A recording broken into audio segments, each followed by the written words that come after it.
آج کل آپ کے علم میں ہے کہ ایک نیا موڈ آف ٹرانزیکشن وجود میں آ رہا ہے، اس کو کہا جاتا ہے کرپٹو کرنسی. ایک بٹ کوائن اس کی نمائندہ صورت بھی ہے. مسلمانوں کے لیے ظاہری بات ہے ہر معاملے میں وہ چاہتے ہیں کہ دین کی ہدایت اور رہنمائی بھی ملے. تو میں چاہوں گا اگر دونوں پہلوؤں سے بتائیے گا، کیا اس کرنسی کی خرید و فروخت، لین دین، اس کو ذریعہ بنانا، موڈ آف ٹرانزیکشن، اس میں کوئی قباحت ہے؟ اور دوسرا یہ کہ ایک دینی عالم کا کیا دائرہ ہے کہ وہ ان معاملات کے اندر کوئی اطلاقی رائے دے اور اس کے فتوے کی بنیاد پہ کوئی چیز جائز ناجائز ہو؟ دیکھیے، یہ فیصلہ تو لوگوں کو کرنا ہے. ہمارا کام تو یہ ہے کہ ہم یہ بتا دیں کہ دین میں کن چیزوں کا خیال کرنا چاہیے دینی لحاظ سے.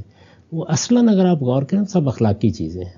یعنی جو کام بھی آپ کر رہے ہیں، کوئی کرنسی آپ نے نئی اختیار کی ہے، کوئی آپ نے کارڈ بنا دیے ہیں، کوئی اور اس طرح کا معاملہ ہے، تو اس بات کا لحاظ کریں کہ اس کے اندر کسی کے لیے دھوکہ نہ ہو، کسی کو نقصان پہنچانے کا معاملہ نہ ہو. جیسے جوئے میں دوسرے آدمی کو نقصان پہنچانے کے پورے ارادے کے ساتھ، عزم صمیم کے ساتھ آپ بیٹھتے ہیں، تو اس کے اندر کوئی جوئے کا شائبہ نہ ہو، اس کے اندر ضرر کا نہ ہو، اس کے اندر دھوکہ اور فریب نہ ہو، کسی کو کوئی اس طرح کا جھوٹ بول کے کسی خاص طرف لے جانا مقصود نہ ہو.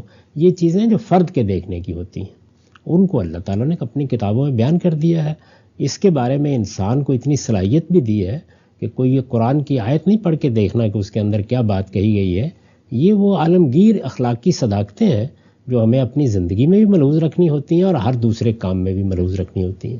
البتہ بعض موقعوں کے اوپر کوئی ایسا کام ہوتا ہے جیسے اسٹاک ایکسچینج کا معاملہ ہے، یا جس طرح اور بعض اس طرح کے معاملات ہیں جن میں اثرات باہمی طور پر نہیں بلکہ پوری معیشت پر پڑ رہے ہوتے ہیں. یعنی دو لوگوں کے درمیان معاملہ نہیں ہوتا.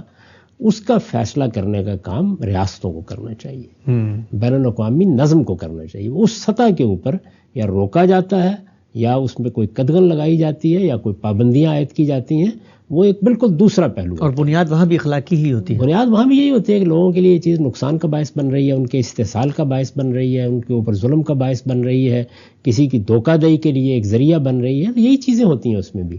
لیکن فرد کی حیثیت سے آدمی کو دیکھنا چاہیے کہ میں کوئی دھوکہ نہیں دے رہا، میں کوئی فریب نہیں دے رہا، نہ اپنے آپ کو دے رہا ہوں نہ دوسروں کو دے رہا ہوں. بس بہت کافی ہے. اس کے بعد اگر کوئی تھوڑا سا آپ آگے بڑھیں گے اور غلطی واضح ہو جائے گی تو اجتناب کیجیے اس سے.